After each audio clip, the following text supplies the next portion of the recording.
Bonjour à toutes et à tous, bienvenue pour cette première vidéo du 5e cours. Dans cette vidéo, je vous parlerai d'une application de la dérivée qui est l'approximation de fonctions.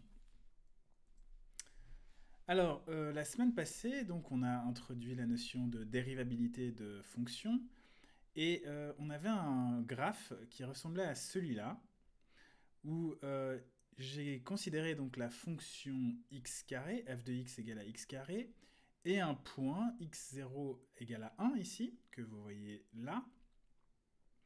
Et on a introduit donc la notion de dérivée en un point d'une fonction. Et ce dont on avait parlé entre autres, c'est l'équation de la droite tangente à la courbe en le point x0 qui est ici égal à 1.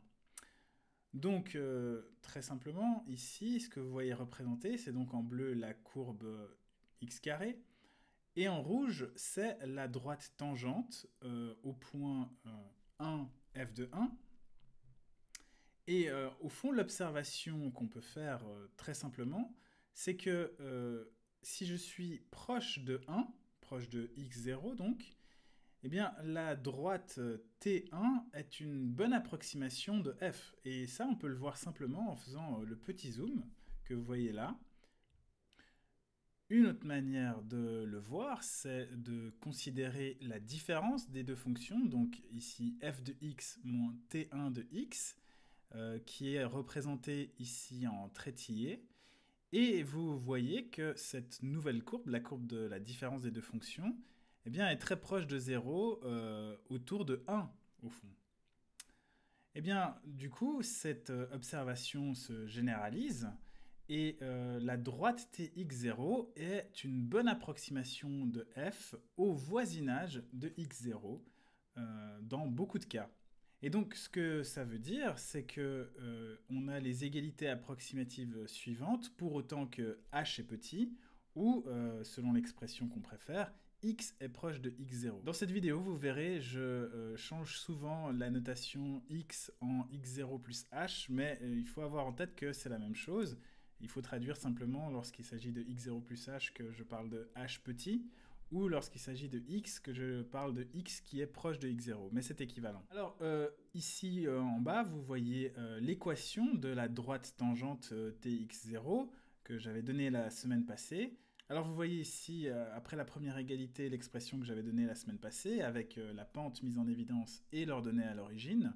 Mais vous voyez l'expression qui suit ici, qui est équivalente et que j'utiliserai dans la suite. Alors formellement, approximer f par t de x0, ça porte un nom, et c'est faire l'approximation linéaire de f. Et cette approximation, elle tient d'une part si f est dérivable en x0, bien entendu, mais la qualité de cette approximation va aussi dépendre de la taille de h. Et en l'occurrence, il faut que h soit proche de 0 pour que cette approximation soit bonne. De façon équivalente, si on exprime x comme étant x0 plus h, eh bien ça veut dire qu'il faut que x soit proche de x0. Alors, il y a deux propriétés qu'on peut déduire assez facilement de la définition. La première, c'est que l'image de x0 par t de x0, c'est la même chose que l'image de x0 par f. Et ça, on peut simplement faire le calcul, et on le voit. Mais on peut simplement aussi le déduire de la construction même de la dérivée. Et cette égalité veut simplement dire que la droite tx0 s'intersecte avec la courbe au point x0. Ça, c'est vrai par construction. Une autre chose qui est vraie par construction, c'est que la pente de cette droite tx0, eh bien, c'est par définition la dérivée de f en x0. C'est comme ça qu'on a construit cette droite. Et donc, c'est pas étonnant que du coup, la dérivée de tx0 en x0 soit la même chose que la dérivée de f en x0. Alors, si cet argument géométrique ne vous convainc pas, on peut aussi simplement faire le calcul, comme c'est fait là. Et j'ai mis en vert les quantités qui étaient constantes par rapport à x. Alors il faut faire un peu attention, c'est pas parce qu'on écrit x0 que c'est une variable. Ici x0, c'est une quantité qui est fixe, même si c'est écrit x0. Donc quand je dérive par rapport à x, toutes ces quantités qui dépendent de x0 sont traitées comme des constantes, et donc on arrive au calcul suivant. et donc à l'égalité entre la dérivée de tx0 et la dérivée de f. Alors, avant de passer à un exemple, je reviens sur ce qu'il nous faut en fait pour pouvoir faire une approximation linéaire d'une fonction f. Alors, il nous faut donc l'image de f par x0, la dérivée de f en x0 et un point x qui soit proche de x0. Si j'ai toutes ces données-là, eh bien, je peux calculer donc tx0 de x, qui sera l'approximation linéaire de l'image de x par f, donc f de x. Alors, essayons, voyons voir ce que ça donne. Imaginons que je désire faire une approximation linéaire de f de x qui est égale à la racine cubique de x au voisinage du point x0 égale à 27. Donc x0 est égal à 27. Très bien. La fonction, je vais la réexprimer comme simplement une puissance de 1 tiers. Je vous rappelle que les racines énièmes, ce sont en fait des puissances fractionnaires. Donc ici, racine cubique, c'est simplement la puissance 1 tiers de x. Je connais f de x0, c'est l'image de 27 par f. C'est donc la racine cubique de 27, c'est 3. Et la dérivée est donnée par cette expression, en général, et donc je peux calculer la dérivée de f en 27. C'est ce calcul qui est ici, qui me donne à la fin 27. Alors, maintenant que j'ai tout ça, je peux calculer une approximation linéaire de f pour un point x qui est proche de 27. Et ça me donne le calcul qui est ici. Donc, racine cubique de x pour x proche de 27. C'est environ égal à t de 27, 27 c'est x0, de x. Et c'est égal à l'expression qui suit ici, qui, quand on simplifie tout, donne cette expression en bleu, 3 plus x moins 27 divisé par 27. Donc si on prend un exemple, par exemple x égale à 30, alors l'approximation linéaire de racine cubique de 30 au point x0 égale à 27, bah, c'est donné par t de 27 de 30, et c'est simplement le calcul ici, 3 plus 30 moins 27 divisé par 27, qui donne 3,1 périodique, la petite barre au-dessus du 1, c'est pour dire qu'il y a une infinité de 1. Et donc la valeur correcte à 3 décimales près de la racine cubique de 30, c'est 3,107. Bien sûr, il y a plus de chiffres après la virgule, mais les 3 premiers, c'est 1,07. Et du coup, on est quand même déjà assez proche avec un calcul finalement très simple. Et alors, comme je disais avant, la qualité de l'approximation va dépendre de la proximité de x avec x0. Donc si maintenant je prends un point x qui est encore plus proche de 27, qui est donc x0, comme ici par exemple 28, eh bien pour l'approximation linéaire, donc t27 de 28, j'obtiens 3,037 périodiques. Et la vraie valeur, à 3 chiffres après la virgule, c'est 3,036. Donc là, on a carrément 2 chiffres exacts après la virgule. En lien ici, une petite vidéo qui prétend donner un truc pour calculer des racines cubiques en 3 secondes, je crois que c'est ça le titre de la vidéo. Et au fond, ce truc, c'est simplement au fond, faire cette approximation linéaire. C'est rien d'autre que ça. Alors, on considère un deuxième exemple ici, avec la fonction f de x égale à logarithme de 1 plus x, au voisinage de x0 égale à 0. Donc, je ne l'ai pas dit avant, mais évidemment, cette approximation linéaire, on peut l'appliquer uniquement si la fonction est dérivable en x0, ce qui est le cas ici. Alors, on calcule les quantités nécessaires. Il faut que je calcule l'image de x 0 par f, donc c'est f de 0, ça me donne 0. Il faut que je calcule la dérivée de f d'une part et que je l'évalue ensuite en 0, ça me donne 1. Et donc l'approximation linéaire pour les x proches de 0 de la fonction logarithme de 1 plus x, c'est donc t0 de x, et ça me donne simplement x ici. Alors une application marrante de cette formule, c'est une règle que vous connaissez peut-être si vous avez fait un peu d'économie. Moi je ne la connaissais pas, j'avoue, je l'ai découverte en préparant ce cours. C'est ce qu'on appelle la règle des 70 ou des 72. Et c'est une règle de calcul qui nous permet de déterminer approximativement combien de temps il faut attendre pour voir son capital initial doubler avec des intérêts qui sont composés. Donc ici, je donne un petit exemple où, imaginons qu'on dépose une somme de 200 francs au taux de 4% par an, disons, et on aimerait savoir combien d'années il faut attendre environ pour voir son capital initial doubler, donc pour avoir 400 francs. Alors, on a vu que pour calculer ces intérêts composés, au fond, c'est une suite géométrique qu'on a. Et donc, la question revient à savoir, si j'appelle cette suite Cn, à quel n? Eh bien, Cn est égal à 2 fois C0, qui est le capital initial. Alors, s'ensuit un petit calcul. Cn, par définition, c'est C0 fois 1 plus t puissance n. Ça, on l'avait vu dans le cours sur les suites. Et ça doit être égal à 2 fois C0. Eh bien, je peux simplifier les C0. Et donc, j'ai l'égalité 2 égale à 1 plus t, tout ça à la puissance n. Ensuite, ce que je fais, c'est que j'applique les logarithmes des deux côtés. Ça préserve l'égalité. Et là, ensuite, j'utilise la propriété des logarithmes sur des puissances. En gros, je peux mettre la puissance n en dehors du logarithme et la multiplier par le logarithme de 1 plus t. Et du coup, ça me permet d'avoir une expression exacte pour le temps que je dois attendre pour avoir mon capital doublé. Le temps que je dois attendre, c'est n égale à logarithme de 2 divisé par le logarithme de 1 plus t. Et alors là, on va utiliser la magie des approximations.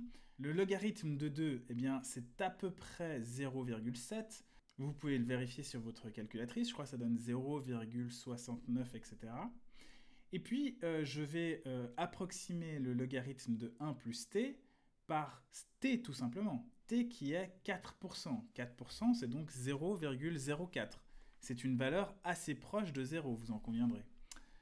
Et bien maintenant, quand je développe ce calcul, eh bien, je peux dire que n est environ égal à 0,7 divisé par 4%. Puis ensuite, c'est simplement une histoire de calcul de fraction. 0,7 divisé par 4%, ça donne 70 divisé par 4. Donc en gros, d'où le nom de la règle des 70. 70 vient de l'approximation du logarithme de 2 par 0,7 multiplié par 100 ici. Et je n'ai qu'à diviser par 4, qui est en gros le taux sans les pourcents. Ça donne une règle très simple en fait, qu'on peut même du coup calculer de tête pour un calcul exact qui est compliqué. Donc le logarithme de 2 divisé par le logarithme de 1 plus t. Et maintenant si on regarde ce que ça donne en valeur, eh bien 70 divisé par 4 ça donne 17,5 et la période exacte à une décimale près c'est 17,6 et des poussières. Donc au fond, si on n'a pas besoin d'avoir un calcul, une valeur exacte, si on veut juste avoir une idée, cette règle des 70 est suffisamment précise au fond. Et c'est vraiment ça la puissance en fait de cette technique d'approximation linéaire, c'est qu'elle permet de remplacer des calculs complexes par des calculs beaucoup plus simples, voire carrément simples, et sans forcément avoir une qualité en termes d'approximation qui soit mauvaise en fait. Ça peut même être très très bon. Alors dernière chose, pourquoi la règle des 72 me direz-vous? Eh bien c'est simplement que certaines personnes préfèrent utiliser l'approximation 0,72 plutôt que 0,7 pour approximer le logarithme de 2. Mais le reste du développement est exactement le même. Alors, à partir de tx0, il y a une autre quantité qu'il est intéressant de calculer.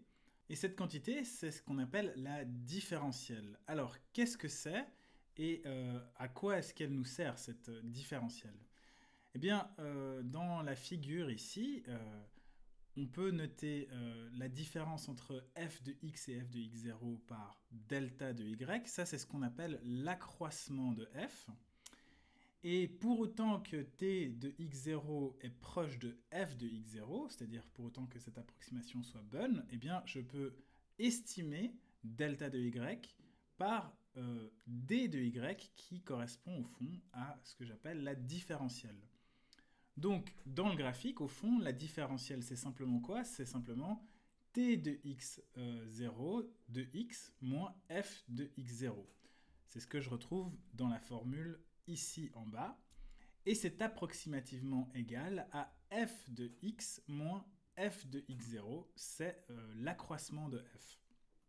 Alors maintenant, si je développe ce que vaut cette différentielle, donc t de x0 de x moins f de x0 de x, eh bien j'arrive à dire que c'est simplement la dérivée de f en x0 fois x moins x0, c'est-à-dire l'accroissement en x. Et donc cette différentielle est notée d de y et nous sert donc à approximer l'accroissement de f qu'on note delta de y. Alors je reviens sur ces notations et je les définis ici. Delta de x, ça correspond à h ou à x moins x0, c'est l'accroissement de x. Delta de y, c'est l'accroissement de y ou de f, c'est égal. Et c'est donc la différence f de x moins f de x0. Et d de y, c'est ce qui est appelé la différentielle de f. C'est la dérivée en x0 de f fois l'accroissement de x moins x0, ou h, selon ce qu'on préfère. Et donc, pour autant que x est proche de x0, eh bien, la différentielle sera proche de l'accroissement de f. Alors, petite remarque sur les différentes notations. Si maintenant je note aussi l'accroissement de x d de x au lieu de delta de x, eh bien, la définition de la différentielle peut s'écrire df, donc au lieu de dy, égale à f' de x fois d de x, ce qui va être équivalent à d de f divisé par d de x égale à f' de x. C'est une notation que vous avez certainement déjà vue pour la dérivée. Et au fond, ici, j'en donne une forme de justification grâce à la définition de la différentielle. Donc la différentielle, ce n'est pas la dérivée. La différentielle de f, c'est la dérivée de f en un point fois l'accroissement en x. Alors, considérons un petit exemple pour calculer cette différentielle. On considère la fonction f de x égale à racine carrée de x, et on aimerait estimer la différence entre la racine carrée de 256, qui vaut 16, et la racine carrée de 254, qu'on ne connaît pas. Alors donc, ce qu'il nous faut, c'est calculer d'abord la dérivée de f.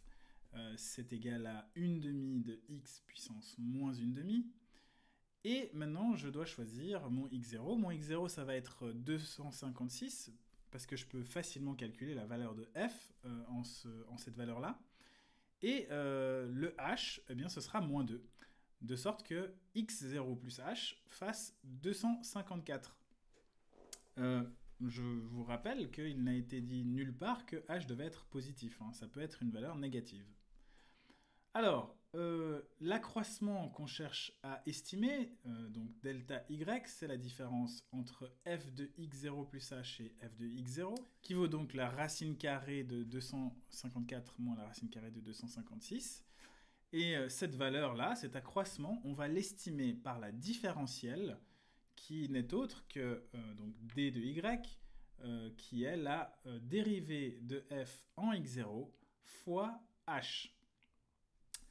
On développe le calcul et à la fin, on tombe sur moins 1 sur 16 qui vaut moins 0,0625.